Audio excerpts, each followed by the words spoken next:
नमस्कार दोस्तों, विप्र एस्ट्रोलॉजी में आप सबका स्वागत है। जैसा कि आप सब जानते हैं, हमारे चैनल पे नक्षत्र सीरीज चल रही है। उसमें हम शुरू से लेके हस्त नक्षत्र तक आ चुके हैं, अश्विनी से हस्त तक। तो आज एक और नक्षत्र पे हम चर्चा करेंगे, उसके बारे में जानेंगे, और वो नक्षत्र है चित्रा नक्षत्र। आप सबसे विनती है कि आप वीडियो पूरा देखें और इस नक्षत्र के बारे में समझने का प्रयास करें। ज्योतिष में आप सब जानते हैं, नक्षत्रों का बहुत बहुत महत्व है। उसके बगैर ज्योतिष और उसका फल कथन करना बहुत मुश्किल है और ऑलमोस्ट असंभव है। तो आज हम बात करेंगे चित्रा नक्षत्र के बारे में। चित्रा नक्षत्र जो आधा कन्या राशि में आता है और आधा तुला राशि में जाता है। हर नक्षत्र के 4 पद होते हैं, 3 डिग्री 20 मिनट के। तो ये जो 4 पद में से 2 पद कन्या राशि में आते हैं और 2 पद तुला राशि में जाते हैं। तो ये चित्रा नक्षत्र के बारे में हम बात करेंगे, चाहे वो कन्या में आधा हो या तुला में हो। सबसे पहले हम इस नक्षत्र के जो शब्द है उसका नाम है चित्रा। उसी का अर्थ क्या होता है कि एक उत्कृष्ट, शानदार, अद्भुत, चमकदार, उज्जवल, एकदम सरल, कलापूर्ण, बहुत सुंदर, और जिसमें कई तरह के रंग है, विभिन्न प्रकार के ऊर्जा है, विभिन्न प्रकार के उसके अंदर गुण है। कुछ इस तरह से अलग अलग इसके अर्थ निकलते हैं चित्रा के। और अब ये नक्षत्र के जो प्रतीक है उसके बारे में बात करते हैं। तो इसका प्रतीक 2-3 जगह पर अलग अलग दर्शाया हुआ है, लेकिन खास करके जो है वो एक बहुत ही एक तराशा हुआ बेहतरीन एक रत्न, चमकीला, अद्भुत, और उसको बहुत अच्छे से तराशा गया है। ये भी होता है। और कई जगह पर एक बहुत सुंदर मोती का भी वर्णन किया है कि इसका जो प्रतीक है वो सुंदर मोती है। कई जगह सुंदर गहना भी है। अब ये रत्न की बात करें या मोती की बात करें, तो रत्न भी क्या होता है कि अल्टीमेटली तो वो एक पत्थर होता है, लेकिन वो एक पत्थर जो जमीन के नीचे अंदर दबाव में बहुत सारे दबाव, गर्मी और ये सब को वो सहता है सालों तक। उसके बाद उसमें परिवर्तित होकर एक बहुत ही अच्छे रत्न के रूप में प्रकट होता है। कुछ इसी तरह मोती बनने की भी प्रक्रिया में वो उसको बहुत सारी यातनाओं का सामना करना पड़ता है। पूरी तरह अपनी परिवर्तित करने में को कष्ट भी सहना पड़ता है। तो कुछ इसी तरह ही चित्रा के लोगों के जीवन में भी परिवर्तित जिंदगी में सच्चाई सीखते और उसको स्वीकार करने में और उस रियलिटी ऑफ जिंदगी के साथ जीने में उनको समझने में कई बार काफ़ी कष्ट और परिस्थितियों का सामना करना पड़ता है, और उनको थोड़ा सा कष्ट पीड़ा भी भोगना पड़ता है। तब जाके समझ में आता है कि जीवन की सच्चाई क्या है और ग्राउंड रियलिटी क्या है। वो उनको कई बार दिक्कत आती है, या तो फिर ग्राउंड रियलिटी के साथ जुड़े होते हैं तो उसको उस पर चलने में उनको काफ़ी कठिनाइयों का सामना भी करना पड़ता है। अब दूसरी एक बात बहुत इम्पोर्टेंट है कि चित्रा जो है वो कोई भी चीज़ बनती है उसका फाइनल फिनिशिंग टच करने का कार्य चित्रा का है। जैसे हम पिछले नक्षत्र में देखा था हस्त, तो हस्त नक्षत्र जो शिल्प कला या कारीगरी से जुड़ा हुआ है, जो हमने हाथ से कुछ बनाया तो बना तो दिया, लेकिन उसके बाद हस्त के बाद चित्रा नक्षत्र आता है। तो चित्रा नक्षत्र का क्या है कि उसको फाइनल फिनिशिंग और उसको सुंदरता कैसे बख्श देना। जैसे आपने एक छोटी पत्थर की एक मूर्ति बनाई और उस मूर्ति को वो हस्त नक्षत्र में आ गया, लेकिन उस मूर्ति की आंखें कैसे होगी, उसका बाल कितने लंबे होंगे, उसकी गाल कैसे दिखेंगे, तो उसका नाक कितना लंबा होगा, फिर उसके अंदर कौन से कलर आएंगे, किस तरह से वो चमक रहेगी। तो वो फिनिशिंग टच जो होता है, कहने का मतलब है उसके श्रृंगार में कलर कौन से होंगे, ये क्या होगा, वो क्या, तो फिनिशिंग वाला टच जो है, फाइनल जो फिनिशिंग, वो चित्रा के कार्यक्षेत्र में आता है। और इसीलिए अब हम बात करते हैं चित्रा के जो देवता है, उससे हमें बहुत कुछ सीखने को मिलता है और बहुत कुछ जानने को मिलता है। वो चित्रा के देवता हैं त्वष्टा। त्वष्टा जिनका एक नाम विश्वकर्मा भी है, और इसको ब्रह्मा का स्वरूप भी कहा गया है, क्योंकि ब्रह्मा भी क्रिएटर है, यानी वो क्रिएट करते हैं, रचनाकार हैं, और विश्वकर्मा भी रचना करते रहते हैं, बनाते रहते हैं, कुछ ना कुछ क्रिएट करते हैं। यहाँ पे ये नक्षत्र के देवता जो त्वष्टा है, वो ब्रह्मांड में दो स्वरूप में काम करते हैं। एक विश्वकर्मा जो देवताओं के लिए सृजन कार्य करते हैं, और दूसरे हैं माया जो दानवों के लिए सृजन का कार्य करते हैं। अब बहुत इंटरेस्टिंग टॉपिक है ये, समझना। अब विश्वकर्मा का अर्थ ही होता है विश्वकर्मा, यानी सब कुछ विश्व को बनाना, और माया का अर्थ होता है कि साधारण प्रतिभा या जादू टोना, या उसको एक उलझाए रखना, या फिर ये कहे कि माया का जो निर्माण होता है वो ऐसा होता है, रचनाएं, कि लोग उस पर मोहित हो जाए और भ्रमित भी हो जाए। और इसीलिए ये चित्रा नक्षत्र कुछ क्या बोलते हैं कि वंडर प्रोडक्शन के लिए माना जाता है। सीधे तौर पर यह कह सकते हैं कि जो विश्वकर्मा है वो हम सिंपल लैंग्वेज में कहते हैं कि देवताओं के इंजीनियर है या आर्किटेक्ट है, क्योंकि वो देवताओं की स्वर्ग की रचना, स्वर्ग की इमारतें, उसके अंदर का जो भी भव्यता है, जो भी फर्नीचर है वगैरह वगैरह, सब कुछ, इन देवताओं के आभूषण, देवताओं के अस्त्र शस्त्र, ये सब कुछ, सब चीज कौन बनाता है? विश्वकर्मा। और दानवों के लिए वही विश्वकर्मा बनाते हैं, लेकिन माया स्वरूप कहलाते हैं, माया है। कुछ इनकी हम पौराणिक बातों से भी हम जुड़ेंगे। और हमने सबने रामायण सुना है।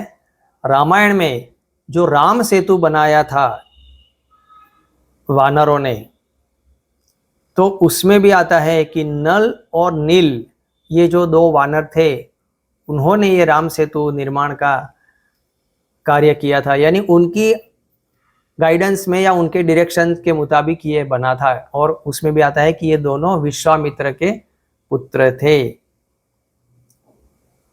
और जो एक समुद्र पर पत्थर से सेतु बनाना एक असंभव कार्य को संभव में परिवर्तित कर दिया। यानी चित्रा का यही एक बहुत बड़ा गुण है कि कई बार असंभव चीजों को संभव में परिवर्तित कर देते हैं, और बहुत सामान्य चीज का उपयोग करके बहुत ही इंपॉर्टेंट प्रोडक्ट बना देते हैं, या किसी भी कार्य को बहुत सरलता से कैसे कर देना है, तो वो उनके पास एक गुण होता है। रामायण की एक और बात हम करते हैं कि ऐसा कहा जाता है कि विश्वकर्मा ने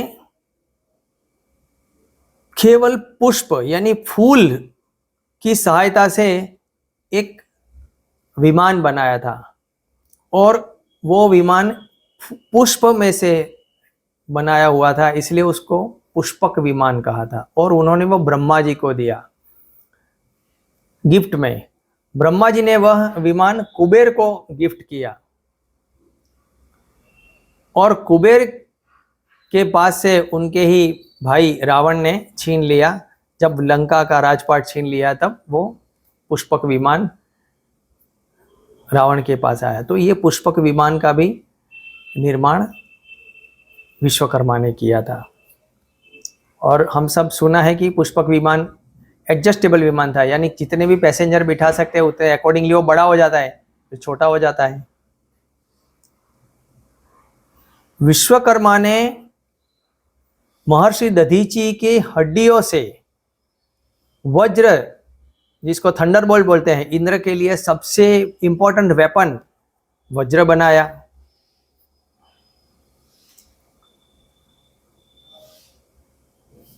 अब हम ये विश्वकर्मा का रोल की बात की, अब हम उनका जो दूसरा रोल है माया, जो दानवों के लिए काम करते हैं या देवताओं के लिए भी काम करते हैं, मनुष्य के लिए भी, लेकिन दानवों के लिए खास करते हैं।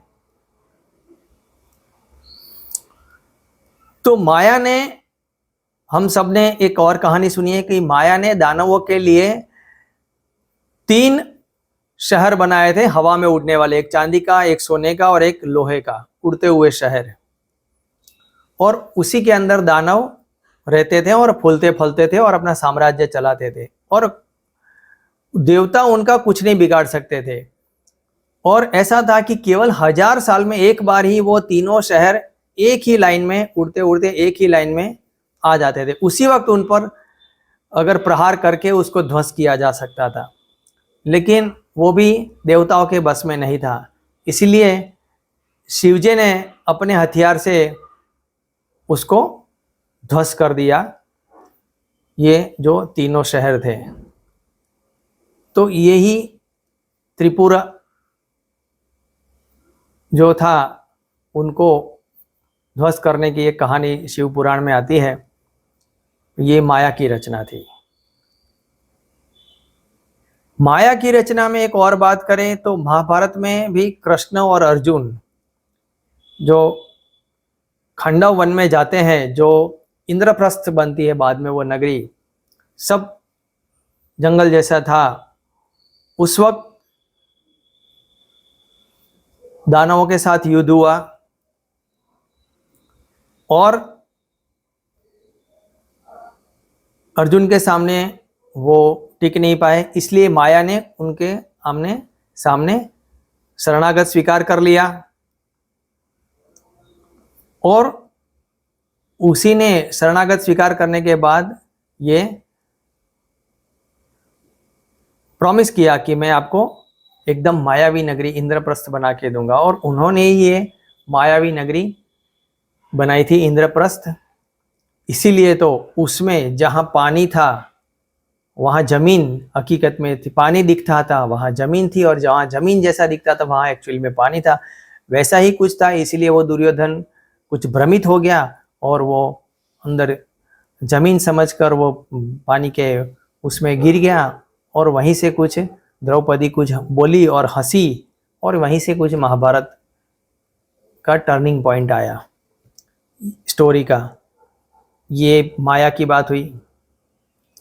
बहुत इंपॉर्टेंट चीज़ ये भी है कि आज के साल में, आज के वर्तमान लैटिन अमेरिका में महान शहर बनाया है और माया संस्कृति की स्थापना की है और एक अपना मायन कैलेंडर भी बनाया है, वो भी हम आज वहाँ पे देख सकते हैं। मायन कल्चर की हम कई लोगों की वीडियो देखते हैं, सुने हैं। ये मायन कल्चर है, मायन संस्कृति है। तो ये माया का स्वरूप और जो विश्वकर्मा का स्वरूप किस तरह से काम करते हैं उसके और हम बात करें। ये लोग गुप्त रूप से काम करते रहते हैं, उनके चरित्र और व्यक्तित्व के चारों ओर एक रहस्य का आवरण हमेशा बना हुआ रहता है।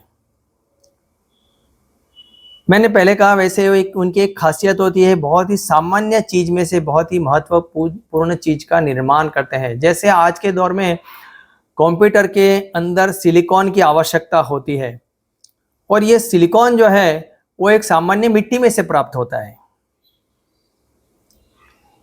तो एक सामान्य मिट्टी में से इतना बहुत महत्वपूर्ण तत्व मिलता है जिसमें से एक बहुत ही अद्भुत यंत्र बन जाता है जो हमें हर कार्य में मदद करता है। तो ये विश्वकर्मा की देन है।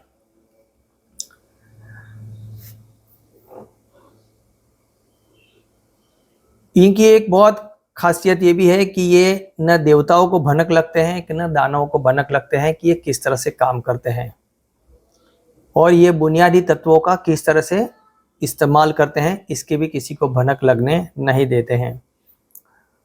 कुछ किताबों में तो ऐसा भी वर्णन है कि विश्वकर्मा एक ऐसे देवता हैं, ये तो हमने उनके दो स्वरूप की बात की, माया और ये, बाकी हकीकत में ऐसा भी है कि विश्वकर्मा एक ऐसे देवता है जो किसी के अंदर भेदभाव नहीं रखते कि ये देव है ये दानव है। उन्होंने दानवों के लिए भी भवन निर्माण किए, उनके हथियार बनाए हैं, और देवताओं के लिए भी भवन निर्माण और हथियार का काम किया, यानी कि जितना सहयोग उन्होंने देवताओं को किया उतना ही दानवों को भी किया है, ऐसा भी कुछ किताबों में वर्णन है।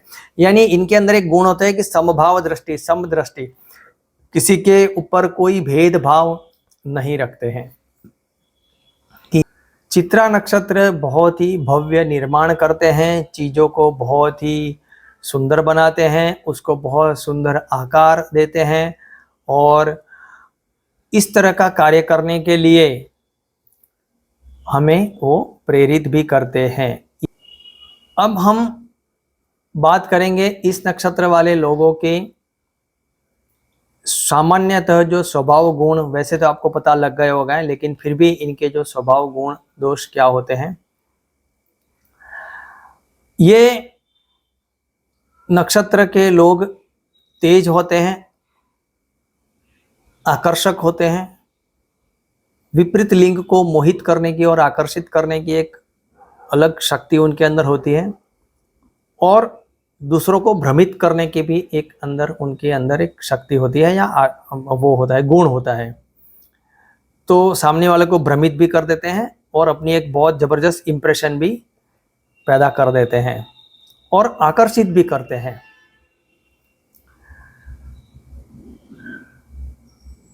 कई बार इस नक्षत्र वाले लोगों को परिवार के अंदर थोड़ा सा गलत समझा जाता है, क्योंकि वो हर किसी को साथ लेके चलने की भावना रखते हैं। इनको प्रॉब्लम कई बार ये भी आता है कि वो किसी एक या दो लोगों के साथ या उसको सपोर्ट नहीं कर पाते, वो सबको अपना मतलब सबको खुशियाँ देना चाहते हैं कि इसको भी खुश रखो, इसको भी खुश रखो, इसको भी खुश रखो, और उसी में उलझ जाते हैं, ना किसी को खुश कर पाते हैं ना किसी को हर्ट कर पाते हैं। यानी सबको खुश रखने जाने वाला इंसान कभी किसी को खुश नहीं रख सकता, वो सबकी नज़र में थोड़ा सा उसको गलत समझा जाता है, क्योंकि वो कोशिश यही करते हैं कि मैं सबको खुश रखने की कोशिश करूं, और जो झूठ बोलता हो उसके भी हाँ बोलेंगे, जो सच बोलता है उसके भी हाँ में हाँ भरेंगे। तो ये इनका एक नेगेटिव पॉइंट है। आमतौर पर इनके पहनावे, बाहरी रूप और बातचीत और खाने पीने की आदतों में ये बहुत सामान्यतः दिखते हैं। बहुत बुद्धिमान, शांति प्रिय और थोड़े से अंधविश्वासी भी होते हैं। उनको धन संचय आसानी से होता है, धन संचय करने में उनको सफलता भी जल्दी प्राप्त कर लेते हैं, यानी पैसे इकट्ठे होते हैं। जैसे मैंने कहा इनके देवता हैं विश्वकर्मा या त्वष्टा या माया, तो इनके अंदर एक आर्ट या कारीगरी जिसको कहते हैं निर्माण करता, कुछ कार्य को अलग तरीके से करना या आसानी से कर देना, डिजाइनर, वास्तुकार,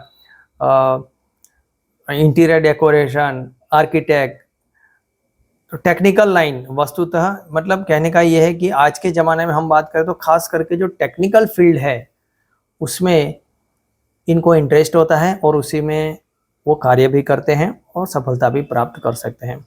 चाहे वो टेक्निकल में कुछ ना कुछ बनाने का कार्य हो, चाहे वो सुनार भी ही क्यों ना हो, चाहे वो फर्नीचर बनाने वाला भी क्यों ना हो, तो सम क्रिएटिव वर्क जो कर रहा है, तो ये सब विश्वकर्मा और चित्रा नक्षत्र में आते हैं। चित्रा नक्षत्र की एक बहुत इंपॉर्टेंट बात बता दूं कि इस नक्षत्र वालों के जो सामान्यतः वैवाहिक जीवन है, दाम्पत्य जीवन, वो थोड़ा सा चैलेंजिंग रहता है। और वो चैलेंजिंग ना रहे, इसके लिए उसका जो बहुत ही सिंपल बात वो है कि उन लोगों को इन कंपैटिबल में मैरिज करना चाहिए।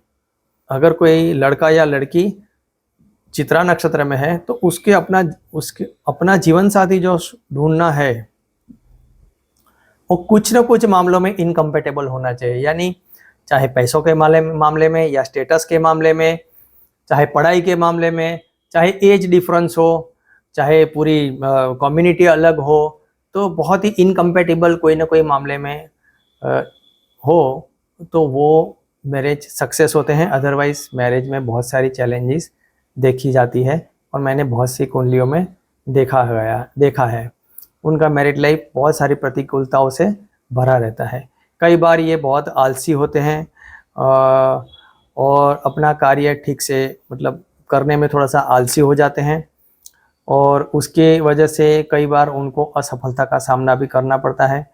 कई बार कार्य को धीरे गति से करना, धीरे से चलना, यानी स्लोली कार्य करने की भी इन लोगों में आदत देखने को मिलती है और उसकी वजह से ही उनके कार्यों में रुकावट या प्रॉब्लम्स आते हैं। यानी उनको थोड़ा सा हाइपर एक्टिव करने की ज़रूरत होती है।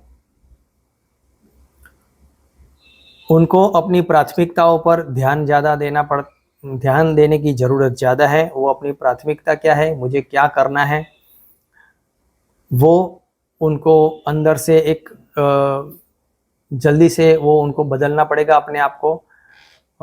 उनको प्रॉपर थोड़ा सा गाइडेंस की भी ज़रूरत होती है कि मुझे किस तरह से आगे बढ़ना है। अदरवाइज़ वो मिसगाइड होके फिर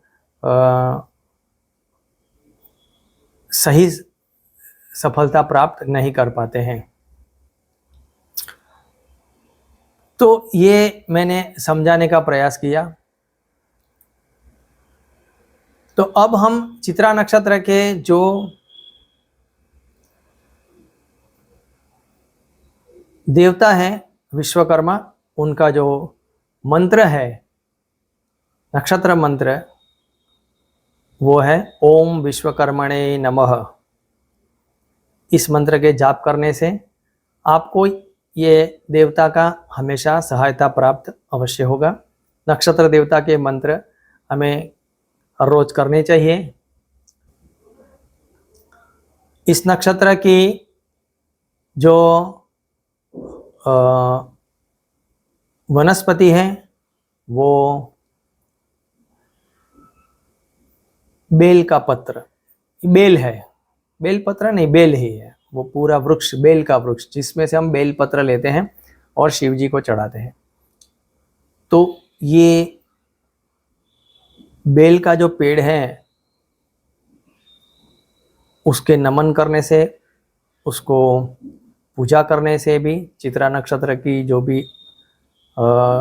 अशुभत्व है अगर आपकी कुंडली में या मैलिफिक इफेक्ट है तो वो कम की जा सकती है। बहुत सिंपल उपाय भी बता रहा हूँ मैं। इस नक्षत्र के जो गोत्र ऋषि है वो क्रतु ऋषि है। इस नक्षत्र के जो शरीर के भाग है वो फोरहेड और गला, ये बॉडी के पार्ट है। इस नक्षत्र की शांति के लिए आप बेलपत्र को शिवलिंग पर चढ़ाएं, ओम नमः शिवाय के मंत्र करें और प्रार्थना करें शिव जी से कि मेरी कुंडली में चित्रा नक्षत्र अशुभ फल दे रहा है तो उसकी शांति हो तो भी हो जाएगा। इसके अलावा आप बेलपत्र या जो बेल का जो वृक्ष है उसकी समिधा को यूज़ करके हवन में एक हवन करे छोटा सा और आहुति दे विश्वकर्मा भगवान को।